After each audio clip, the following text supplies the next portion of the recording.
On va voir ensemble tout ce qui différencie la République maçonnique de la France catholique, à la fois sur le plan doctrinal, religieux, politique et historique.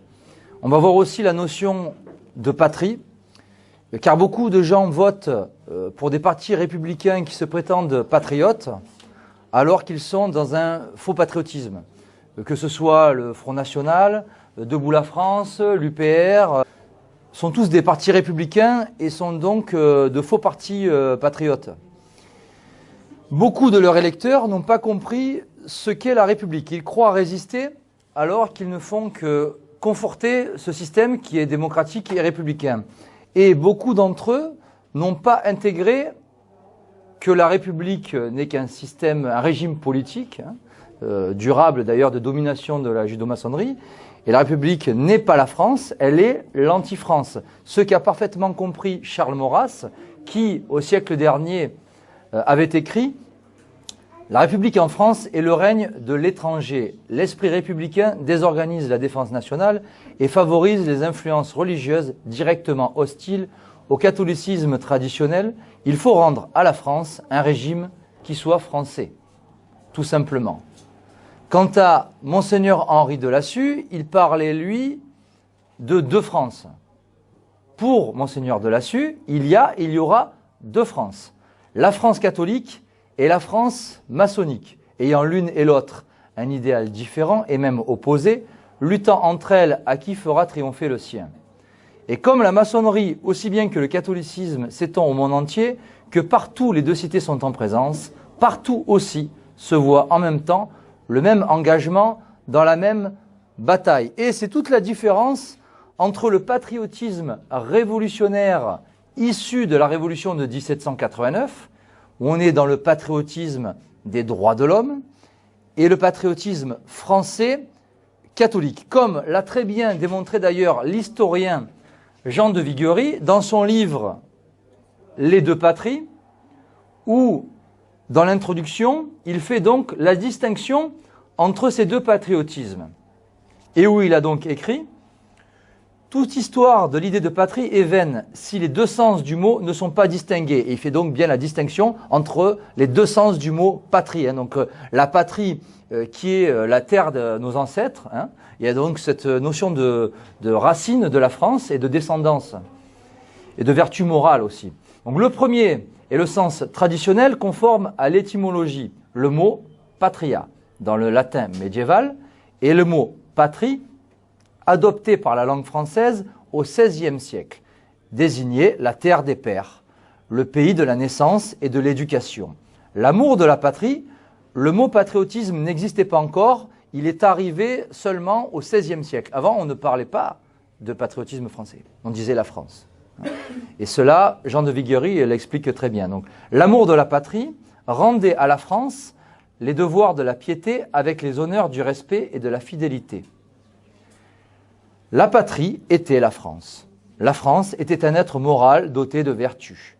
Les Français évoquaient souvent ces vertus de la France et voulaient s'en montrer dignes. En cas de guerre, certains d'entre eux acceptaient de donner leur vie. Mais aucune obligation n'était faite au commun des citoyens de mourir pour la patrie sur simple réquisition du prince. Et maintenant, le deuxième sens du patriotisme. Le deuxième sens peut être qualifié de révolutionnaire. Il se précise peu à peu au cours des XVIIe et XVIIIe siècles.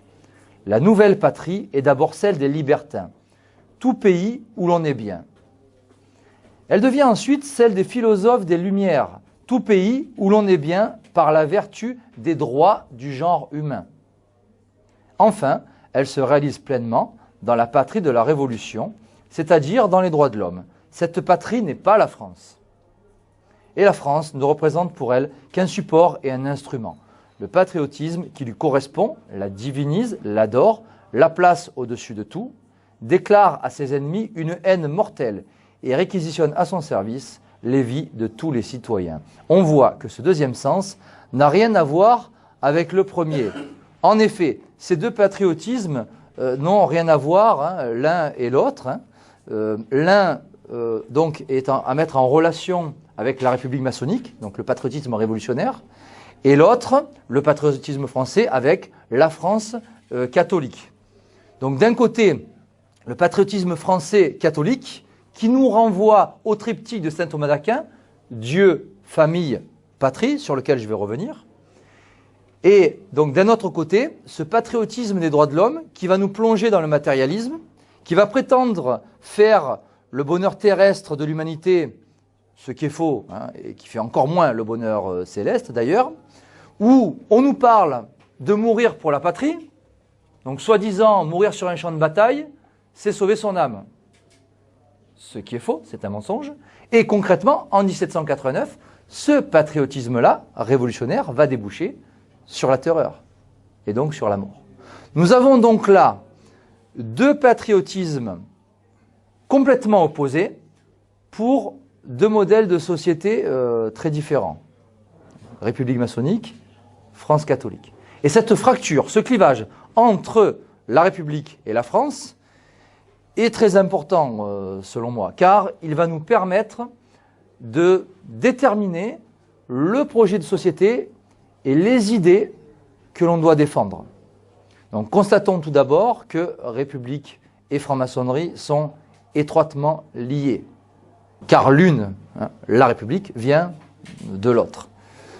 Assez récemment, en août 2015, nous avons l'ancien grand maître du Grand Orient de France, Daniel Keller, qui a avoué « Le Grand Orient de France est une institution de la République et aussi dans la République. La franc-maçonnerie a fortement contribué à la naissance de la République. La République est fondamentalement maçonnique. » Ce sont les francs-maçons eux-mêmes qui le reconnaissent. Mais bien avant Daniel Keller, dans un compte rendu d'un convent du Grand Orient de France en 1887, on lisait ceci. C'est à la franc-maçonnerie qu'on doit la République de cette époque, que ce sont les maçons et les loges qui ont fait la République. La République est donc une création maçonnique. Et cette République, qui est par ailleurs le parti de l'étranger, qui ne va pas faire l'intérêt de la France, on va le voir sur le plan historique, elle fait l'intérêt de puissances étrangères, c'est la franc-maçonnerie à découvert, de même que la franc-maçonnerie et la République à couvert. Et l'un et l'autre, au final, ne font qu'un. Depuis sa création, officiellement le 24 juin 1717 à Londres en Angleterre, la franc-maçonnerie n'a cessé d'œuvrer contre la France. Et ce n'est certainement pas le franc-maçon repenti Bossan qui nous contredira, puisqu'il avait écrit en son temps « La franc-maçonnerie poursuit l'anéantissement de la France ». Et nous avons le même son de cloche chez un autre franc-maçon repenti, Paul Cobal-Bancelli, dans son livre « Le pouvoir occulte contre la France », hein, où il a vraiment démontré cette hostilité à la France catholique par les loges maçonniques, donc dans ce livre qu'il a publié en 1904 et qui est toujours d'ailleurs en vente aux éditions Saint-Rémy. Donc cette franc-maçonnerie est à l'œuvre contre la France, mais pas contre n'importe quelle France. Et encore faut-il définir ce qu'est la France. Est-ce la République française? Alors pour certains adeptes du compas et de l'équerre, oui. L'histoire de France aurait débuté avec la Révolution de 1789. Donc ces gens-là font table rase de plusieurs siècles d'histoire de France. Cette franc-maçonnerie œuvre-t-elle contre la République? Certainement pas, puisque c'est elle qui l'a créée et c'est ce régime qui lui permet de dominer. En revanche, la franc-maçonnerie a toujours œuvré en coulisses et dans le monde profane contre la France, fille aînée de l'Église. Et d'ailleurs, depuis le départ, cette franc-maçonnerie a un problème avec la religion catholique. Il suffit de lire ce bulletin du Grand Orient de France qui date de 1885, où on apprend que le catholicisme, nous devons, nous, francs-maçons, en poursuivre la démolition définitive. Mais auparavant encore, dans la première moitié du XIXe siècle, des francs-maçons des hauts grades supérieurs aux 33 degrés du rite écossais se réunissaient dans des arrière-loges qui s'appelaient les arrière-loges de la haute vente et certaines correspondances entre ces initiés ont été retrouvées et même publiées par l'historien Jacques Crétino-Joly dans son livre « L'Église romaine en face de la Révolution ». Et dans ces correspondances, on parlait d'anéantissement à tout jamais du catholicisme. Un peu plus tard, en 1902, dans la revue maçonnique L'Acacia, le franc-maçon du Grand Orient, du nom de Limousin, avait écrit « La franc-maçonnerie, c'est la contre-église, le contre-catholicisme, l'église de l'hérésie ». Un autre initié, du nom de Delpech, a lui écrit « La franc-maçonnerie a toujours été ferme sur ce principe, guerre à toutes les superstitions, à tous les fanatismes », ce qui est faux. La franc-maçonnerie n'a jamais été opposée au judaïsme talmudique. Elle est même à son service. Elle n'a jamais été opposée non plus hostile à une spiritualité comme le New Age. Dans le jargon maçonnique, superstition et fanatisme signifient christianisme. Donc on voit très bien à qui les francs-maçons font la guerre. Et ce, depuis 3 siècles d'ailleurs. Il y a clairement incompatibilité entre religion catholique et république. Ce n'est pas moi qui l'ai dit, c'est un historien de la contre-église que vous devez connaître, Jules Michelet, qui en son temps avait écrit « La vie du catholicisme, c'est la mort de la République. La vie de la République, c'est la mort du catholicisme. » Bon, ce qui est logique. Mais plus près de nous, plus récemment, un autre franc-maçon, ancien ministre de l'Éducation nationale du Parti socialiste, Vincent Peillon, a écrit ceci: « Le catholicisme est incompatible avec la liberté. On ne pourra jamais construire un pays de liberté avec la religion catholique. Autrement dit, pour eux, suivant leur devise liberté, égalité, fraternité, il leur faut un pays de liberté. Et selon eux, le christianisme est un obstacle à ce pays de liberté. Ce qui nous renvoie d'ailleurs au pas de liberté pour les ennemis de la liberté du franc-maçon révolutionnaire Saint-Just. Donc, ils doivent en finir avec cette religion. Ce qui, dans un sens, quand on se met à leur place, est assez logique. En s'attaquant à cette religion, la religion catholique, la franc-maçonnerie s'est aussi attaquée aux racines de la France. Et donc, par conséquent, à la patrie française. Et à ce qui permet au peuple de s'élever. Qu'est-ce qui nous permet de nous élever? Si ce n'est les vertus surnaturelles et naturelles. Élévation à la fois spirituelle, mais aussi matérielle. D'où cette régression depuis plusieurs siècles de République. Regardons à présent ce qui différencie ces deux Frances, dont parlait tout à l'heure Monseigneur Henri de Lassus. La France de l'anti-France, la République maçonnique de la France catholique. L'une, la République, est née précisément le 22 septembre 1792, et peu de temps après, il y eut le 21 janvier 1793 avec le régicide du roi Louis XVI. Donc on peut considérer que cette République est née sur l'échafaud. L'autre, la France catholique, est née le 25 décembre 496, date du baptême de Clovis, le premier roi des Francs, à Reims, par l'évêque Saint-Rémy. La France catholique est née de la conversion du premier roi des Francs suite à sa victoire à Tolbiac contre les Allemands.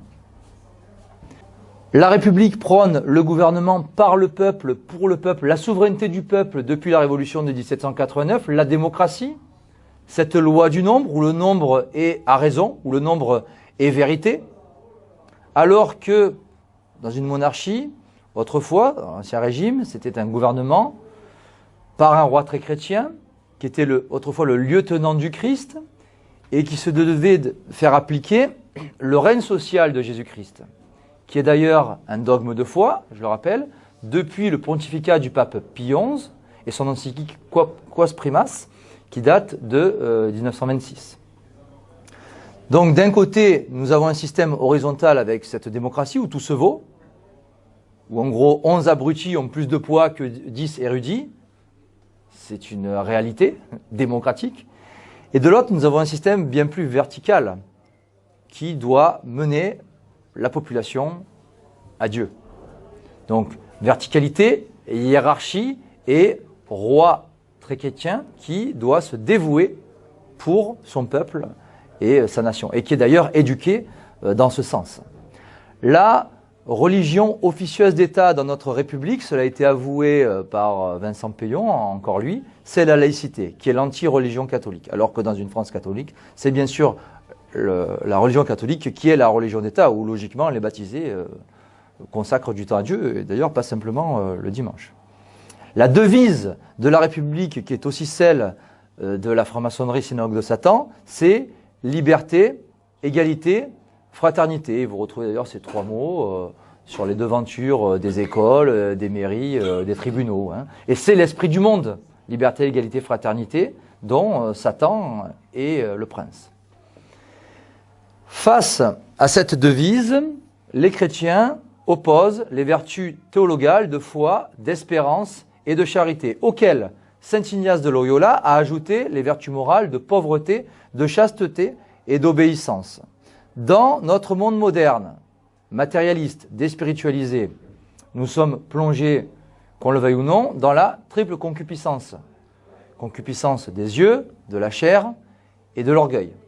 Face à cette triple concupiscence, face à la dégénérescence de ce monde, hein, nous avons à notre disposition des actions de pénitence que sont la prière, le jeûne et l'aumône. Alors on me dira, oui, aujourd'hui, il y a presque plus de catholiques pratiquants, ce qui est vrai. La France a apostasié, ce qui est vrai aussi. Et des gens qui font la prière, le jeûne et l'aumône, il n'y en a quasiment plus. Certes, mais dans l'absolu, dans une France catholique, il y a ces actions de pénitence qui nous mènent logiquement à Dieu. L'évangile de la franc-maçonnerie synagogue de Satan, c'est la déclaration des droits de l'homme et du citoyen du 26 août 1789, qui concrètement a mis Jésus-Christ hors la loi.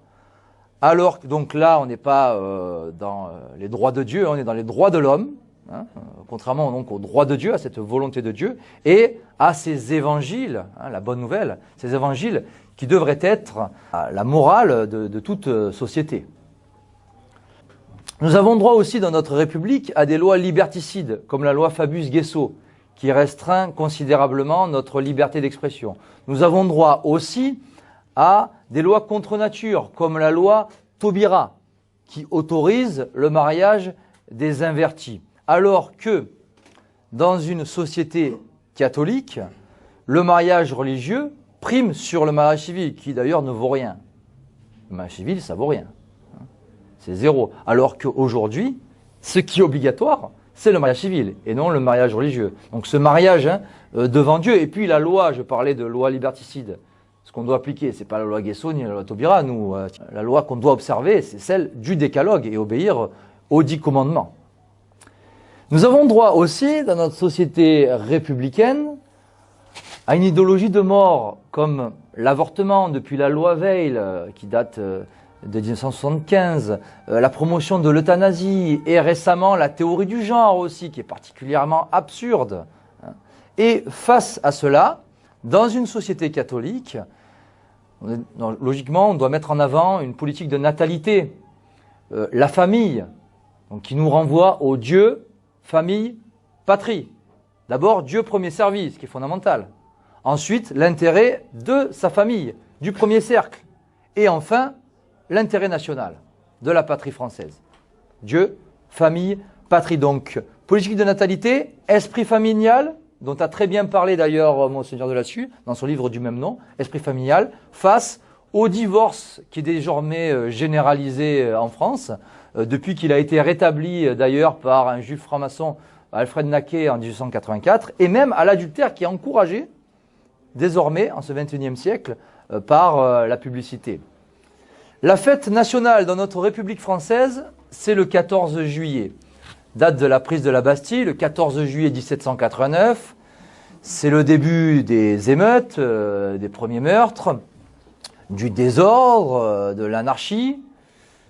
Alors que dans une France catholique, la fête nationale, ce devrait être le 15 août, date de la fête de l'Assomption de la Très Sainte Vierge Marie. Le 25 décembre, c'est Noël.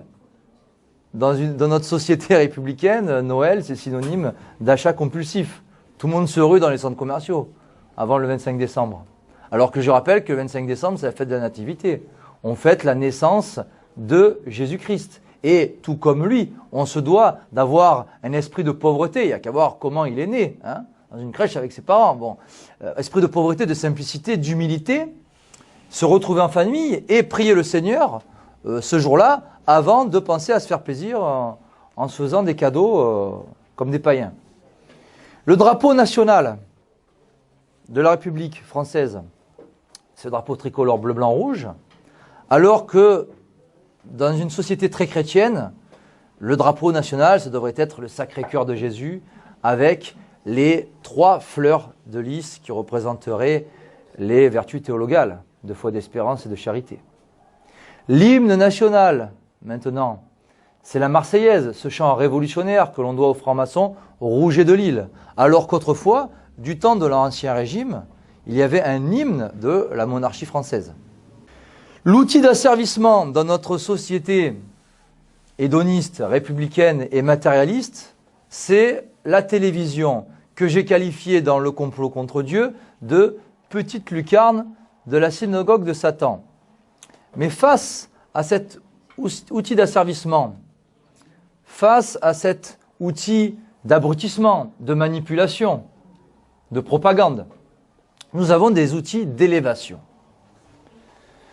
Des lectures spirituelles notamment, je pense notamment au livre L'imitation de Jésus-Christ, Les 4 évangiles en un seul d'Alfred Weber, le traité du Saint-Esprit qui est d'un certain niveau, de Monseigneur Gaume. Et puis il y a aussi des livres pour comprendre le monde dans lequel nous vivons, à caractère historique et politique, notamment sur le complot talmudo-maçonnique, et des ouvrages de référence comme ceux de Monseigneur Henri de Lassus, de William Guicard, de Nesta Webster, ou encore de Jacques Burdio, Léon de Poncin. Bon, ce n'est pas ça qui manque.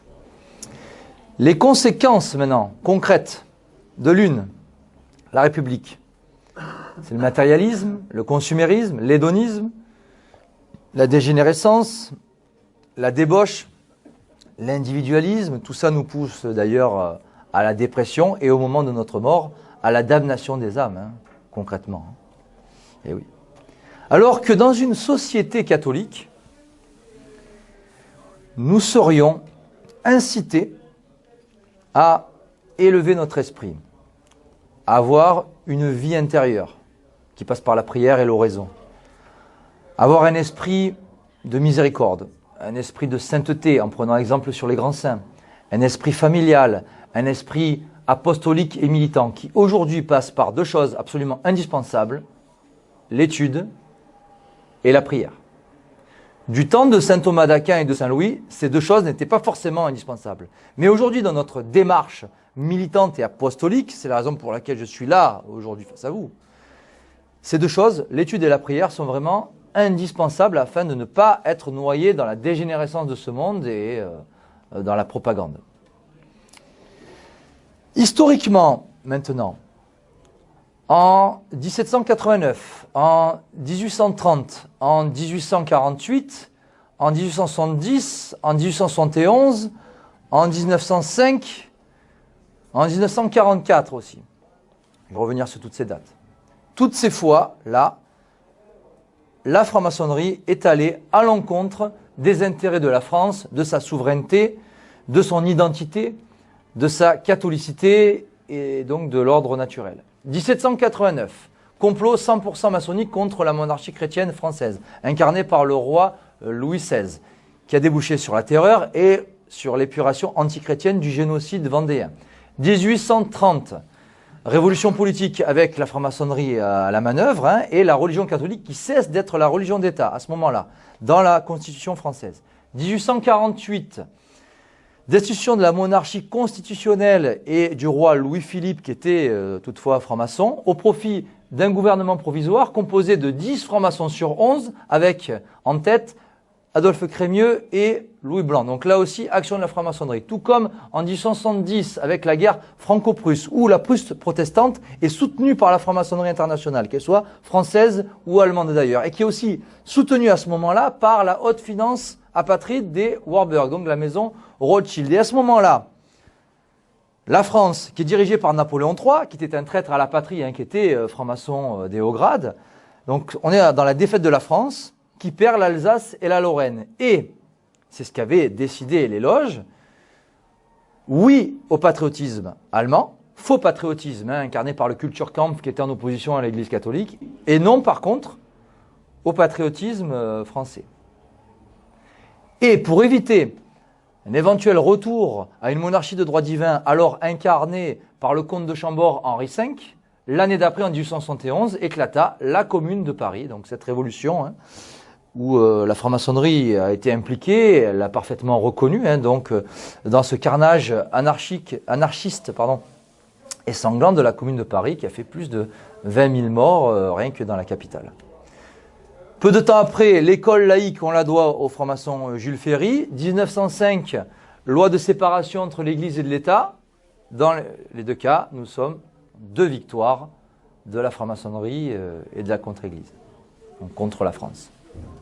1944 maintenant, fin de la parenthèse du régime de Vichy, du maréchal Pétain, et rétablissement de la franc-maçonnerie et de la République par le général de Gaulle, qui se prétendait patriote, mais qui était dans un patriotisme révolutionnaire dont je parlais tout à l'heure, puisqu'il approuvait les droits de l'homme. Donc il était dans le patriotisme des droits de l'homme, contrairement au maréchal Philippe Pétain, qui, lui, à travers son slogan « Travail, famille, patrie », mettait en avant ses vertus surnaturelles et naturelles, ses vertus morales, et qui, lui, peut être considéré comme un véritable patriote français, contrairement à De Gaulle. Cette subversion antichrétienne s'est établie en France par le biais des loges maçonniques, mais pas simplement qu'en France. On prend par exemple l'exemple de la Russie.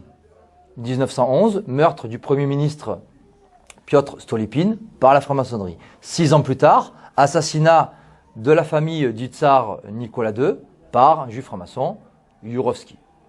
La révolution bolchevique, nous avons à la manœuvre le Grand Orient russe, même si jusqu'à cette révolution en Russie, les loges, les sociétés secrètes étaient proscrites sur le sol russe. Et puis je rappelle que la révolution bolchevique, ce sont les mencheviks du juif franc-maçon Kerensky, surnommé le Napoléon russe, donc, qui ont débuté cette révolution, et ce sont ensuite les bolcheviks d'un autre juif franc-maçon, Lénine, Vladimir Ulyanov, donc, qui ont poursuivi cette révolution bolchevique, qui fut donc aussi un complot judéo-maçonnique.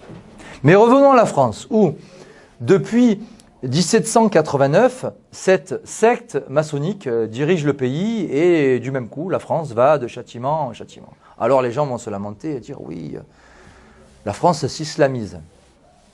Il y a une vague d'attentats terroristes. La France se judaïse aussi. Elle s'américanise. Tout cela, ce ne sont que des châtiments. Cette secte maçonnique, beaucoup de gens prétendent la connaître, mais pourtant, très peu la connaissent véritablement. Et il n'y a qu'à voir pour qui les gens votent, quels principes ils approuvent naturellement, instinctivement, quelle idéologie ils approuvent, leur ignorance sur les origines de la franc-maçonnerie, sur ce qui la constitue, sur la gnose, par exemple, sur son but, sur ses aspirations, sur ces faux principes qui sont issus de la Révolution de 1789. C'est la raison pour laquelle il est important d'étudier aussi l'ennemi, et c'est ce que j'ai fait dans mes 2 derniers livres, et c'est la raison pour laquelle je vais revenir rapidement sur ce qu'est la franc-maçonnerie, qui est tout d'abord la contre-église, synagogue de Satan, selon l'expression dans l'Apocalypse de Saint Jean, qui est une société secrète qui se prétend humaniste, car elle prétend faire l'intérêt de l'humain, ce qui est faux. Jamais fait l'intérêt de l'humain. Elle prétend être philanthropique, accomplir de bonnes œuvres. On attend toujours ces bonnes œuvres, alors que ces complots et ces crimes ont été démontrés, faits et documents à l'appui, et pas simplement que dans mes ouvrages, puisqu'il y en a eu bien d'autres avant moi, évidemment. Elle se prétend aussi, la franc-maçonnerie, respectueuse de toutes les religions, alors que c'est faux, puisque dès le départ, elle a été hostile en opposition au christianisme. Dès le départ, c'est la contre-église, c'est-à-dire les juifs, vraiment, c'est la création, cette secte a été créée par eux pour s'opposer à l'église catholique, tout simplement. Que prône-t-elle? On l'a vu, liberté, égalité, fraternité, les droits de l'homme, la démocratie, la laïcité. Et puis, depuis quelques années, la lutte contre les discriminations, par exemple, qui est un marchepied pervers pour l'intégration massive d'immigrés. L'antiracisme aussi, qui est sous le contrôle, le monopole d'une certaine communauté. On est vraiment dans l'antiracisme d'État, qui au final est un racisme anti-blanc en France, afin de métisser la population et de dissoudre l'identité nationale. Voilà à quoi sert l'idéologie de l'antiracisme. La diversité, qui est liée à la lutte contre les discriminations et à l'antiracisme, diversité dont on nous fait abondamment la promotion et qui est un tremplin pour ce même métissage, pour cette société multiculturelle et multiethnique auquel nous avons droit, c'est-à-dire cette République française qui est une auberge espagnole. Promotion de la liberté de conscience, qui est prônée à la fois par le Grand Orient de France et par le protestantisme. Donc là, ça nous renvoie au subjectivisme que l'on doit au philosophe allemand Emmanuel Kant. Promotion de la libre pensée, qui est typiquement maçonnique, où donc on est dans le je pense que sur n'importe quoi qui se substitue à la vérité, tout simplement. Donc libre pensée qui est la négation du dogme, c'est l'insoumission à la vérité révélée, cette libre pensée. Liberté religieuse, qui est une victoire du Concile œcuménique et révolutionnaire de Vatican II, qui est une victoire du Mnaïbrite. La liberté religieuse, qui concrètement est la liberté de se perdre, de s'égarer et de se damner, puisque je le rappelle, concrètement dans les années 60, lorsqu'il y a eu la liberté religieuse et le Concile Vatican II, qu'ont fait les catholiques? Ils sont tous sortis de l'église, tous ou presque. Et combien ont apostasié? La majorité, concrètement. Eh oui. La tolérance, maintenant, qui est un principe assez flou, qui est la porte ouverte au blasphème, à l'impureté, à l'erreur. Et je ferai remarquer qu'il y a vraiment de la tolérance à géométrie variable dans notre République. C'est-à-dire qu'on va tolérer le blasphème des Fémènes ou de Pisse-Christ au nom de la liberté d'expression. Alors là, on va tolérer tout ça. Tout ce qui est blasphématoire, ça va être toléré. En revanche, le révisionnisme historique, notamment sur la Seconde Guerre mondiale, cela, on ne le tolère pas. La critique du sionisme international et d'un certain lobby qu'on n'a pas le droit de nommer, mais que je nomme quand même, voilà, il faut dire les choses, cela, ce n'est pas toléré. Non à la vérité historique, oui au blasphème, dans notre République. Voilà la notion de tolérance. L'humanisme maintenant qui coupe l'humain de Dieu, qui prétend faire son intérêt, qui prétend l'émanciper par la connaissance, qui est, pour les francs-maçons, la gnose. Donc cette gnose et cette prétendue connaissance scientifique qui, en maçonnerie, se substitue à la religion catholique. Quant à la lumière, elle doit nous venir de Dieu. La lumière, normalement, c'est la vérité révélée. Et non cette gnose dont le haut initié Albert Pike a écrit quelle est la moelle de la franc-maçonnerie. C'est le nœud du problème, la gnose. C'est-à-dire que les Juifs ont recruté dans leur secte des goïs, particulièrement des non-juifs qui étaient déjà baptisés, qui avaient déjà une croyance, pour que ces gens-là adhèrent à cette gnose, à cette prétendue vérité maçonnique qui est la gnose, et qu'ils en finissent avec leurs croyances antérieures. Et qu'au final, ils apostasient. C'est ce qui arrive. En conclusion, ce procédé est purement et simplement satanique, puisque dire à des gens qui sont croyants, qui ont la foi, de venir dans leur secte pour un intérêt souvent matériel, afin qu'ils adhèrent à une fausse vérité, c'est-à-dire la gnose, et qu'ils délaissent leurs croyances antérieures, afin qu'ils apostasient et la damnation des âmes, je suis désolé, mais il n'y a pas plus satanique que ça, comme procédé. Et oui. Quel est l'objectif du Grand Orient de France athée, selon vous? Qu'on soit tous heureux sur Terre, tous on se fasse de gros bisous. Alors oui, mais c'est spirituellement que l'on ne croit en rien, qu'on soit dénué de toute spiritualité chrétienne, sérieuse, et qu'on soit plongé dans le matérialisme. Et c'est cela, la judaïsation de la société. C'est là où je voulais en venir, en fait. Judaïser la société, ce n'est pas faire en sorte qu'on soit tous convertis au judaïsme talmudique, qu'on adhère tous à 100% à la Torah, au Talmud, au Zohar, Kabbalah. Non, pas du tout. C'est pas ça, judaïser la société. Judaïser la société, c'est nous plonger dans le matérialisme, c'est faire en sorte que l'on croit en rien. Ce matérialisme-là, lorsqu'on ajoute à ce matérialisme l'orgueil de l'humain, puisque malheureusement aujourd'hui, notre société est une addition d'ego. Donc, quand on ajoute les deux, matérialisme et orgueil, ça conduit à quoi? À de la division, à de la jalousie, à du carriérisme en politique comme dans l'entreprise et à des conflits permanents.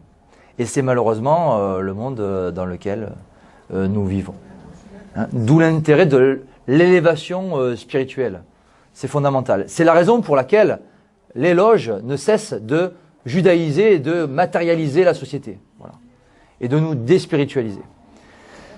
Cette franc-maçonnerie des 33 degrés du rite écossais est elle-même dominée par une haute maçonnerie juive, notamment celle du Bnei Brit, qui est exclusivement juive, qui est elle-même au service du grand Israël. Et c'est une constante implacable et objective. Les réseaux maçonniques sont au service d'Israël, du judaïsme talmudique, contre la France, contre le Christ et contre son Église. Pour ceux qui connaissent un peu le sujet, ça paraît évident, mais c'est quand même important aujourd'hui de le rappeler. Comme c'est important aussi de rappeler quels sont les lobbies qui dirigent la France. Alors vous me direz, oui, il y a l'Union européenne, c'est vrai, qui est toute puissante aujourd'hui. Il y a les lobbies pharmaceutiques, Big Pharma, c'est vrai, agroalimentaire avec Monsanto, très bien. Mais j'en ai quand même dégagé 3 de lobbies qui, depuis un certain temps, font la pluie et le beau temps et se permettent de donner les ordres et les directives. Le Bnei Brit, le CRIF et le Grand Orient. Donc lobby juif, sioniste, maçonnique. Ces lobbies sont aidés de relais, comme la LICRA et SOS Racisme, qui sont des lobbies juifs antiracistes, qui ont le monopole de l'antiracisme. Antiracisme à géométrie variable, le plus souvent aussi. Lobby LGBT, dont le principal argentier était Pierre Berger, et qui est de plus en plus important, qui est soutenu par la franc-maçonnerie. La FAF, la French American Foundation, qui est un lobby atlantiste dont sont d'ailleurs issus Emmanuel Macron et Édouard Philippe depuis la session de 2012. Et puis, il y a aussi le siècle où tous ces gens-là, ces oligarques, se réunissent une fois par mois à l'Automobile Club à Paris. Dans son éditorial du journal Rivarol, très bon journal, numéro 3272, Jérôme Bourbon a titré « La République française est aux ordres du CRIF et du Grand Orient ». Et je ne saurais lui donner tort, puisque c'est ce que je viens de dire à l'instant. On atteste d'ailleurs le dîner du CRIF, qui est chaque année la preuve indéniable de la soumission de nos dirigeants politiques au lobby juif sioniste, ce dîner du CRIF. Alors un mot maintenant sur le Bnei Brit, qui est l'incarnation de la surpuissance judéo-maçonnique depuis 1843, date de sa création aux États-Unis à New York par 12 juifs francs-maçons. C'est vraiment la judéo-maçonnerie, donc Bnei Brit signifie les fils de l'Alliance. Donc c'est une franc-maçonnerie exclusivement juive, une haute maçonnerie élitiste. D'ailleurs, de nombreuses personnalités en France en font partie ou en ont fait partie. Simone Veil était affiliée au Bnei Brit, Jacques Attali, Bernard-Henri Lévy et Dominique Strauss-Kahn. Bon, la plupart des représentants du lobby qui n'existent pas sont affiliés au Bnei Brit. Le Bnei Brit, ce sont des décisions importantes durant l'histoire. Le Bnei Brit a demandé et obtenu la loi Fabius-Guessot. Le Bnei Brit a donné la consigne à la droite de ne pas s'allier au Front National. Et donc, c'est ce front républicain contre le Front National qui, paradoxalement, est un parti républicain. Donc, c'est l'ostracisation du même coup du Front National de la vie politique française, le Bnei Brit. Jean-Marie Le Pen, c'est quelque chose. Le Bnei Brit, c'est aussi la pression de l'extérieur et aussi l'infiltration de l'intérieur dans le Concile Vatican II. Donc pression de l'extérieur par l'historien juif Jules Isaac et infiltration de l'intérieur par le cardinal Béat. Concile Vatican II et la victoire incontestable du Bnei Brit. La révolution bolchevique dont je parlais tout à l'heure, les financiers en coulisses étaient affiliés au Bnei Brit. Jacob Schiff, les Warburg, Otto Kahn, Max Brechtung, les Rothschild. La même année, la déclaration Balfour, Arthur Balfour, Alfred Milner, Lord Rothschild étaient tous affiliés aussi au Bnei Brit. Proche du Bnei Brit, nous avons dans la communauté organisée le CRIF, Conseil représentatif des institutions juives de France, qui est le lobby juif par excellence, qui donne ses ordres très tranquillement au gouvernement français. C'est la juive sioniste Elisabeth Lévy qui l'a même reconnu devant un ancien président du CRIF, Richard Prasquier. Le pouvoir du CRIF n'est plus à démontrer, hein. On l'a vu notamment quand il y a eu l'affaire Dieudonné. Donc Dieudonné qui sur le plateau des Marc-Olivier Fogiel s'est risqué à se moquer d'un colon israélien. Bon, on a vu ce qui lui était arrivé. Aujourd'hui, et depuis plusieurs années, le CRIF est présidé par Roger Kuckerman, qui a travaillé pour la banque Rothschild et qui, tout comme Emmanuel Macron, peut être considéré comme un émissaire de la banque Rothschild. Le Grand Orient de France, maintenant, qui est une franc-maçonnerie de tendance athée, qui a autorité sur les autres franc-maçonneries, du rite écossais, des 33 degrés du rite écossais. La plupart des hommes politiques en sont issus, particulièrement ceux du Parti socialiste, Parti socialiste qui peut être considéré comme la succursale du Grand Orient de France. Grand Orient qui, à l'échelle internationale, fut à la manœuvre dans de nombreuses révolutions antichrétiennes. Donc, en France, déjà en 1789, je rappelle que le grand maître du Grand Orient de France était à l'époque le duc d'Orléans, donc surnommé Philippe Égalité, qui était le cousin du roi Louis XVI. Dans la révolution bolchevique aussi, il y a eu le Grand Orient à la manœuvre. Dans la subversion contre la royauté en Espagne, au Portugal, il y a maintenant un siècle, nous retrouvons l'implication du Grand Orient. Dans l'unité italienne avec Garibaldi, aussi contre l'Église catholique et contre le pontificat du pape Pie IX, aussi le Grand Orient, tout comme dans le faux patriotisme allemand du Kulturkampf. Grand Orient, on peut, sans trop prendre de risques, affirmer qu'il a été impliqué dans toutes les révolutions antichrétiennes de ces derniers siècles, depuis sa création. Cette souveraineté du CRIF et du Grand Orient sur la politique française, vous remarquerez qu'aucun candidat ne la remet en cause, car c'est éliminatoire. Et vous me direz, non, vous vous trompez, puisqu'il y en a un, désormais, c'est monsieur Alain Escada, qui s'y oppose très franchement, et c'est tout à son honneur d'ailleurs, et c'est d'ailleurs la raison aussi pour laquelle je le soutiens et que je ne soutiens pas tous ces partis politiques républicains qui sont à mes yeux l'anti-France. Cette république, qui est donc la franc-maçonnerie à découvert, qui est le parti de l'étranger, est donc soumise à ces lobbies. Et cette république qui en quelque sorte éclipsé la véritable France chrétienne est fondamentalement maçonnique. C'est Daniel Keller qui l'a avoué tout à l'heure. Mais elle est aussi fondamentalement juive, cette franc-maçonnerie. Et d'ailleurs, depuis 1808, date de la création du consistoire par Napoléon Bonaparte, chaque samedi matin, dans toutes les synagogues de France, l'on prie pour la République française. C'est-à-dire que tous les juifs pratiquants, tous les samedis matins, prient pour la République. C'est vraiment la preuve qu'il s'agit de leur régime politique et qu'ils y tiennent. Cette action maçonnique s'inscrit dans la progression de la République universelle en France et dans l'avancée des idées nouvelles qui forment aujourd'hui l'idéologie dominante. Mais ce n'était pas le cas en 1789 et c'est la preuve que des idées, des principes ou des faux principes peuvent mettre un certain temps avant de s'imposer dans la société. Et c'est la raison pour laquelle il nous faudra toujours défendre ces bons principes, cette vérité, et rester ferme sur les principes. Persévérer, et toujours rester ferme sur ces principes, sur la durée, et avec le temps, peut-être qu'ils en viendront à s'imposer.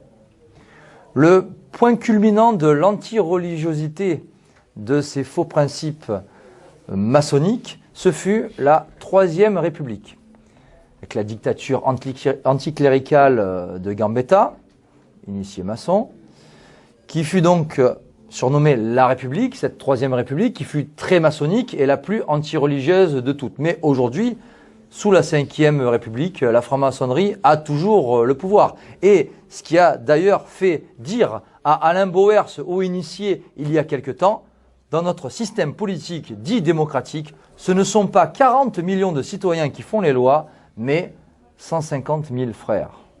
Sans commentaire.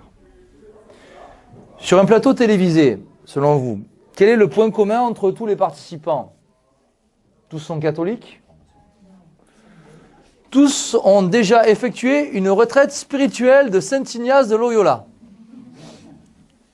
Je ne le crois pas. Quel est le point commun entre Emmanuel Macron, Édouard Philippe, Sarkozy, Juppé, Mélenchon, Taubira, et même à l'extrême droite, Alliot, Collard, et avant eux, en 1789, Voltaire, Mirabeau, Lafayette, puis Napoléon Bonaparte, et au XIXe siècle, Napoléon III, et encore avant, Adolphe Crémieux et Louis Blanc. Ben oui, tous sont francs-maçons, ça devrait quand même questionner les gens. Et aujourd'hui, tous nos dirigeants, ou presque, sont des francs-maçons, ou alors ils sont affiliés à des clubs paramaçonniques, à des clubs, des sectes, des sociétés secrètes, des think tanks, des fraternités de la mort, même aux États-Unis, qui sont liés de près ou de loin à la franc-maçonnerie. Et que font-ils, me direz-vous? Ben, ils conspirent. Eh oui.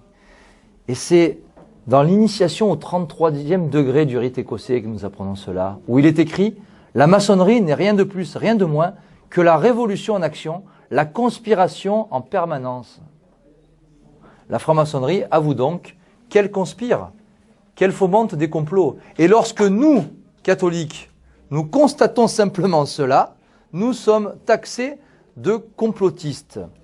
Un anathème d'ailleurs qui est bidon et qui ne vaut rien face à la vérité factuelle. C'est donc elle, cette franc-maçonnerie, qui, pour rappel, a mis à feu et à sang la France en 1789, en 1848, en 1871. Dans quel but, me direz-vous? Dans le but de nous amener au chaos et d'amener un nouvel ordre. Et on en vient à la devise maçonnique de l'ordo ab chaos. Amener au chaos afin d'ensuite s'orienter vers un nouvel ordre conforme aux aspirations juives et maçonniques. Et je rappelle que lors de chaque révolution, le double objectif, c'est république universelle et usure. Usure dans l'intérêt de qui? Du peuple français qui meurt sur le champ de bataille et qui prétend obtenir son salut? C'est ça, on meurt pour la patrie. Quand on va en Afghanistan, sous les ordres de l'OTAN, non, non. On n'obtient pas son salut en mourant, soi-disant pour la patrie. On meurt pour les intérêts de financiers apatrides. Eh oui. Ce chaos est-il dans l'intérêt de la France? Dans l'émancipation de son peuple? Parce que je vous rappelle que 1789, c'était au nom de la déesse raison, du progrès social, de l'émancipation des peuples. Où en est-on de cette émancipation du peuple? Toutes ces révolutions et ces massacres qui ont eu lieu depuis 1789 n'ont jamais été dans l'intérêt de la France et dans l'intérêt de son peuple. Absolument jamais.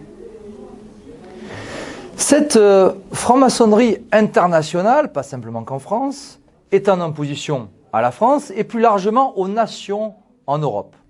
Outre le banquier George Soros, qui a investi 500 millions de dollars, non pas de sa poche, je vous rassure, par le biais des sociétés ouvertes. Donc c'est défiscalisé. Donc George Soros qui a investi 500 millions de dollars pour l'intégration des migrants en Europe.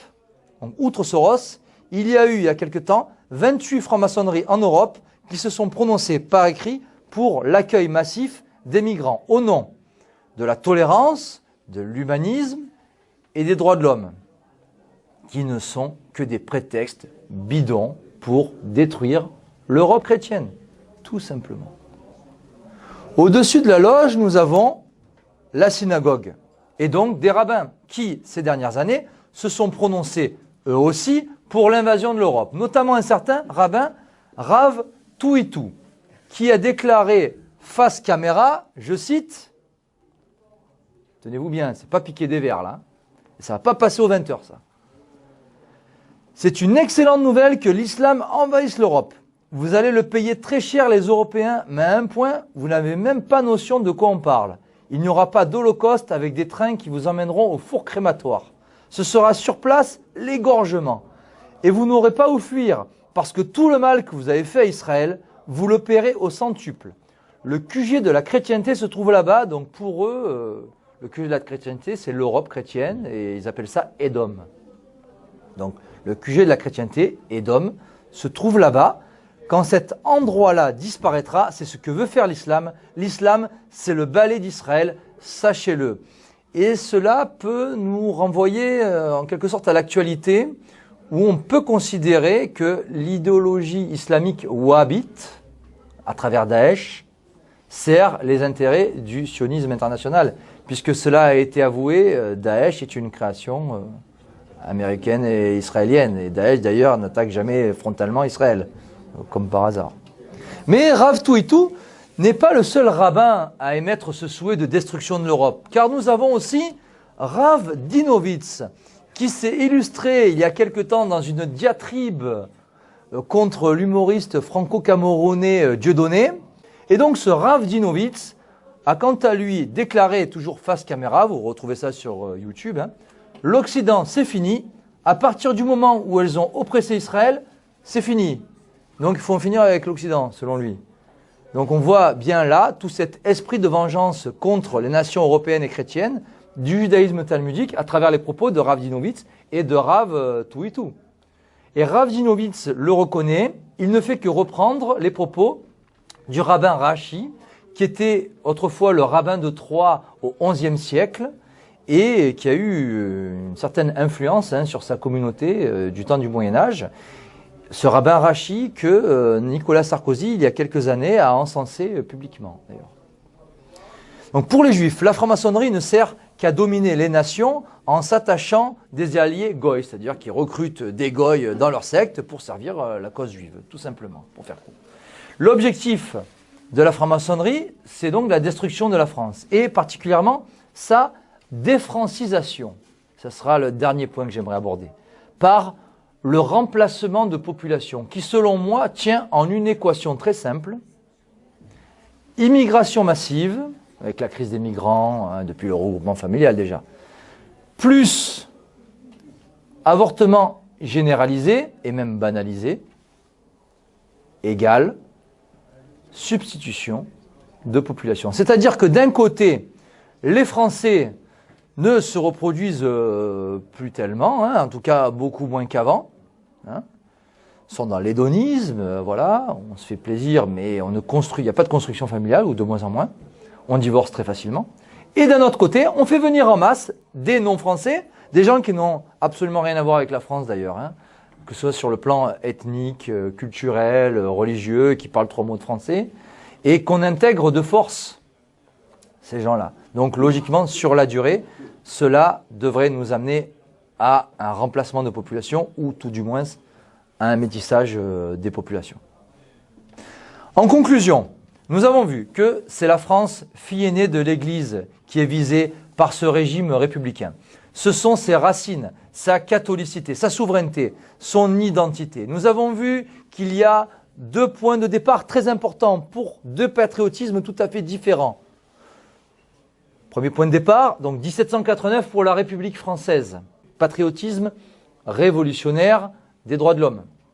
L'autre point de départ, c'est 496 pour la France, fille aînée de l'Église catholique. Et donc, ce patriotisme français catholique. Et donc, ce triptyque de saint Thomas d'Aquin, Dieu, famille, patrie. Et c'est cette dernière France, celle de 496, qui est constamment attaquée, et c'est celle-là qu'il nous faut défendre. Dans l'absolu, la solution passera par la restauration chrétienne de la France, par de l'apostolat et par la conversion de la France. Tout d'abord que la France redevienne la France, car elle est déjà plus, et identitairement parlant, elle ne le sera plus du tout dans peu de temps. C'est mathématique et démographique. D'où l'importance de ce retour aux sources qui passera inéluctablement par la croix. Et c'est ce qui a fait écrire magnifiquement à au pape Léon XIII dans son encyclique Rerum Novarum qu'il a publié en 1891, à qui veut régénérer une société quelconque en décadence, on prescrit avec raison de la ramener à ses origines. Et ceci est particulièrement vrai pour la France. Commençons d'abord par renouer avec les valeurs chrétiennes, avec la morale de l'Évangile, avec l'esprit catholique thomiste et pas libéral, Vatican II.